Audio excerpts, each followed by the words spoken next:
Hey, Bomb Squad. If you're a comedian or a podcaster looking for an affordable website solution with a modern look, then we recommend Puck's Hub. With a Puck's Hub website, you can set up your new website in minutes with easy-to-use pre-built templates. Puck's Hub websites are customizable and can easily be integrated with other platforms like Instagram, TikTok, and Twitter. The best part? Puck's Hub plans are only $5 per month. We use Puck's Hub for our website at the Art of Bombing podcast, and we think you should too. That's why we've partnered with Puck's Hub to offer listeners a free 60-day trial. Head over to puckshub.com to subscribe and use promo code AOBPOD at checkout for your 60-day free trial, and then pay only $5 per month after that. Take your career to the next level with your own Puck's Hub website today. Dan Bublett's Comedy Productions.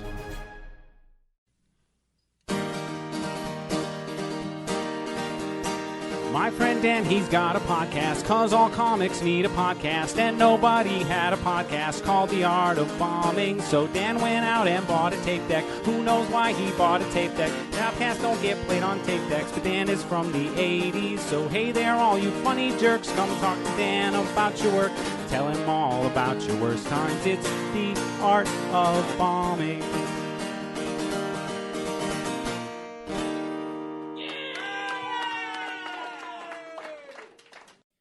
Welcome to a brand new episode of The Art of Bombing presents Between Bombs Callbacks. This week, Josh and I are calling back episode 279 with Sarah Sawchuk. It was a great episode, and there was a lot there, I thought. What about you, Josh? Yeah, I agreed. She's a data lady. Very data-driven. Like very data-driven. She's cutting edge, AI focused. Is she a real person? I mean, maybe AI made her. Like that's an AI comedian. Well, there's a fake Drake song. Have you heard that? Oh no, I haven't. But I'm not surprised by that. So apparently, and this is kind of related. We'll end up backflipping this into the episode somehow. But folks, there's a fake Drake song. I don't know what it's called, but you can look it up. So I'm sure if you Google fake Drake song, yeah, it's probably going to be up there near the top. But I listened to a podcast about it, and basically it said that they have AI can basically wrote the song, and it has a way of taking any voice, and like taking the singer's affectations and kind of smoothing it in such a way where it really sounds like the singer singing the song. Wow, that's amazing. Yeah, it's pretty crazy, man. Like, yeah. And somebody had to be behind designing it and stuff. Oh, for sure, but totally still. Yeah, it wasn't like a machine just got an idea by itself one day. Yeah, but it's still scary. it is scary, but yeah, I liked Sarah's episode. I thought, first of all, what I took from it is before we do this, before we get into what we took from it, here's if you haven't went back and if you haven't listened to episode, you won't know what we're talking about if we just keep going. Yeah, exactly. We need to stop for a second and let you go back and listen to episode 279 for those who haven't already. So here you go. Okay, now that you've listened to episode 279, Josh, you can continue. That's right. Yeah. Thanks for stopping me, Dan, because people would have been like, what is he going on about? I know you were just ready to go. I know I was shooting out of a cannon on this thing. Now, Sarah brought up a kind of a sophisticated way that she goes back over and determines whether or not she had a good or a bad set. She, I don't know if she said she kept a spreadsheet, but it seems like that's probably a location where you could do that. Pretty close to that, I'm sure. I mean, I don't remember in the conversation. I don't think she said anything about a spreadsheet. But if you're, if this is a little nugget that you're going to take with you and use to do something similar for those that are listening now, a spreadsheet is a good way of keeping track of that. It is, and it basically. It sounded like, she kind of has a macro understanding of where it worked. The joke worked here. It didn't work in this other place. I think it's really important, especially if you're in a spot where you're trying to build, your voice, and you're trying Mm-hmm. to understand or build a set that relates well to lots of audiences. It sounds like that was a good outcome of this. Yeah. So And I was just going to say, that's a great way to, do it, kind of monitoring a joke to the area, to the region that you're telling it, and to see how it's working. Because if it's working in 95% of the places that you're telling it, then it's pretty good indicator that that joke is for all audiences. yeah. Yeah, I don't actually track it to that level. What I can tell you about any show I've ever done is I've got a recording of it. I've got a different note built for it. I know what set I did when I was there.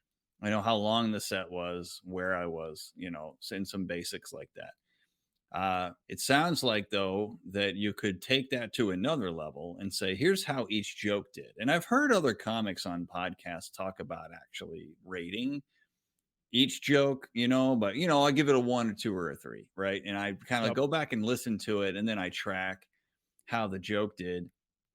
And that could be a way where you could do what Sarah's doing, like at a macro level, look back over all the things that you've done. And what's important, so table stakes, I think if somebody's going to track their set, the most important things to know are, where you performed, when, have a record of every show. And then when you drill into that show, at a minimum, know what set you did. On top of that, it's better to have a recording that you can dive into for each one, a video you can dive into for each one if you can take it to that level, and then a breakdown of how each joke fared, which you could get to later if you have a recording. So what that could tell you is, okay, over the course of time in telling this new joke, maybe I've done it 10 times on stage in front of a good audience, and I've got a nice collection of data. I can really understand by looking at that data set and Mm-hmm. getting a quick understanding of the performance or power of that joke.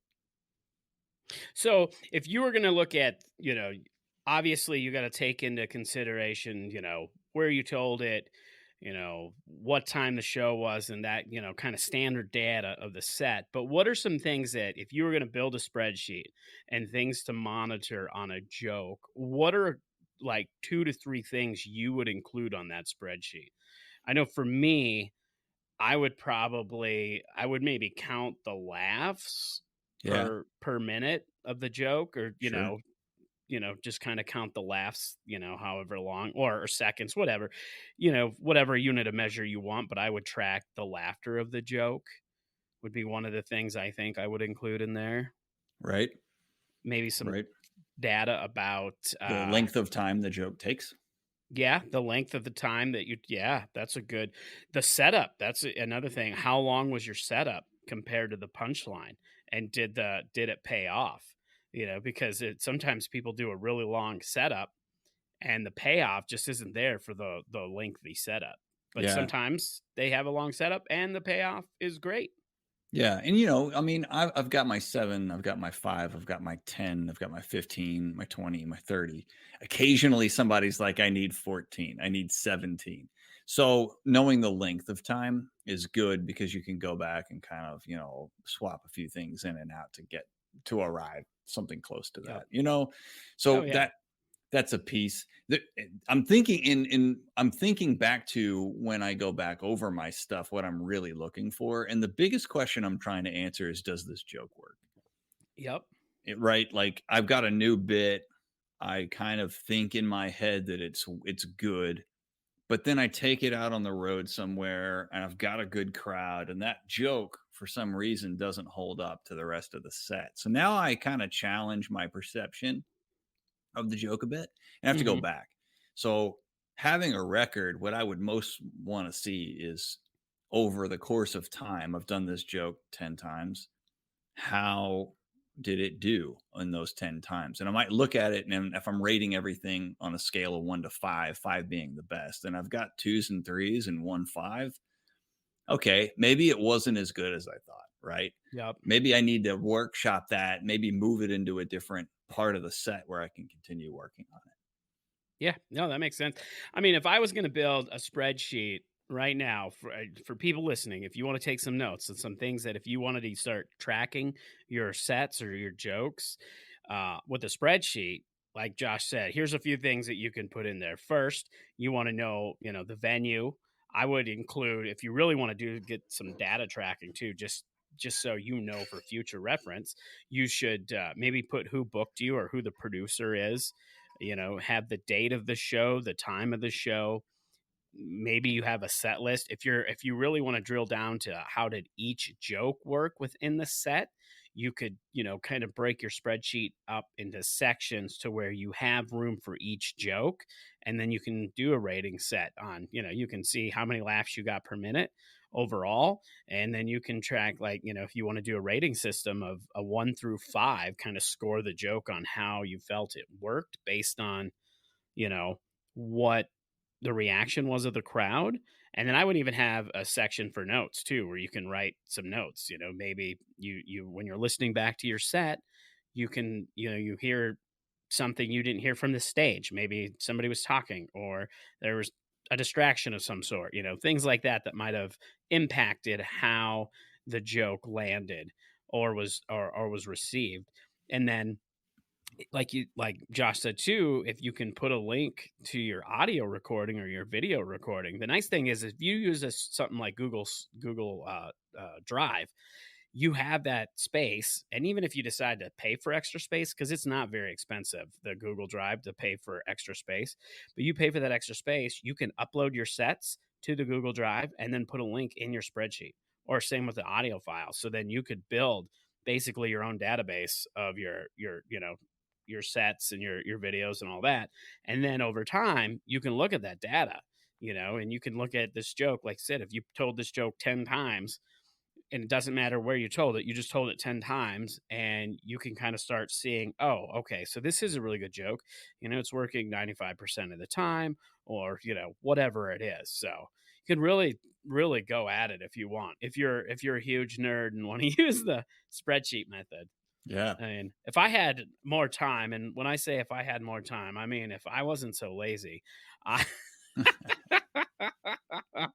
this is something I might actually start doing. I mean, I do keep, I do write a set list out for every show. And then sometimes I go through it and kind of, think back on the set or listen back to the set and take some notes within my joke, my set list journal. But I haven't really done it with a spreadsheet, but maybe I will. I know that, back in the day, and I know in the comedy world, he's not as respected now because he just pretty much does bringer shows. But Dad Fan is a good example of somebody who is very data driven as a comedian. If you listen to some of the interviews of him early on, especially when he was on that first season of Last Comic Standing, he was very analytical and very data driven with stuff. And I think he kept spreadsheets and really did a lot of data tracking. So right. Yeah, you can definitely use that to get better and improve. Yeah. It'll shorten your learning curve, essentially. Not everybody is good at that. Not everybody can put data together and use it to interpret, but there's no question that it can speed up your time to getting better. Oh, absolutely.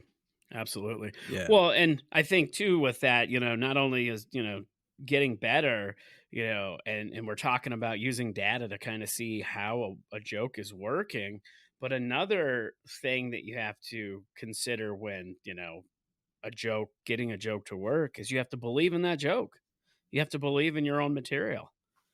And that was another topic that kind of came up. You have to, if you don't believe in your material, the audience isn't going to believe in your material. That's right.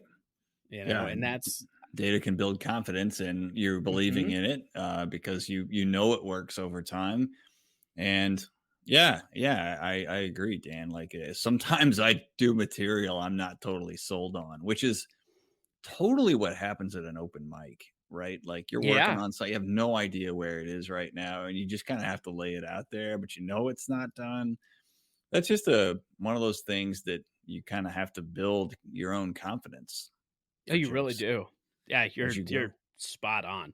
Confidence is, I mean, because that goes, we've talked about, confidence on previous episodes of the callbacks, but because it's a huge part of being successful, you have to have some confidence.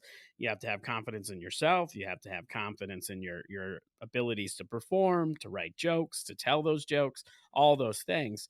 And again, believing in your own jokes is really just having confidence in them. If you believe they're going to work, then and when you tell them knowing, with that confidence, the crowd, even if it doesn't work, the crowd is they're going to I feel like they'll give you a little bit of leeway because they know that you're confident, Yeah. like, even though they might not think it is as funny as you, I think, because that's the one thing I've noticed from watching other comedians is when they're not as confident in their material, Yeah. People can that pick up on that. people pick up on it. Yeah. Just from watching like the audience. And then they're kind of like, well, was that funny? They almost get confused. The audience does. They're like, Right. should I laugh at that? Was it funny? I don't know. Because I think about that, like you're does getting he on it. think it's funny? Yeah, because you're the leader at that moment. Yeah. You're leading them to some destination, right? And if like I get on an airplane and I look at my captain and he or she is not confident looking, it creates the same fear Right? in me. Suddenly you don't want to. I'm like, yeah, not that that hasn't really happened, but that's an analogy that I'm making, that like you're kind of captaining the flight to Funnyland, You really and are. if people aren't on board, like if people will not be on board if you're not confident about the direction that you're going, and you have to have that. You do. Absolutely. Yeah. Confidence is huge. And yeah, again, like I said, well, just to kind of recap everything, using data can definitely help improve your jokes, improve your, performance, take notes, listen back to your audio, track that stuff. Tracking's huge. I mean, I use tracking in different things. I track comedy festivals is one thing I use spreadsheets for. Yeah. I have a spreadsheet where I track the festivals that I submit to, whether I got in. I also track what video I submitted, things like that. So I can kind of look at it to see if there's any trends, common things with the festivals I'm getting selected in and the ones I'm not, and so on and so forth. But so, yeah, well, hopefully, yeah, if you're listening to this, you can take all this information and put it to some practical use. And if you do, we would love to hear from you. Send us an email at the artofbombingpod@gmail.com. theartofbombingpod@gmail.com, or you can go to the Facebook group, the Bomb Squad, Art of Bombing Bomb Squad Facebook group, and leave a comment in there. We'd love to hear how you're doing your data, or maybe you already do this. Maybe you're already tracking this data, and we'd love to hear how it's working for you. So you can do that and those two things. Make sure you subscribe to the podcast wherever you listen to podcasts, and of course, always come back next week, because we will be back next week with a brand new episode with Jade Rose. So thanks for listening, and we'll see you then. This has been a Dan Bublitz comedy production.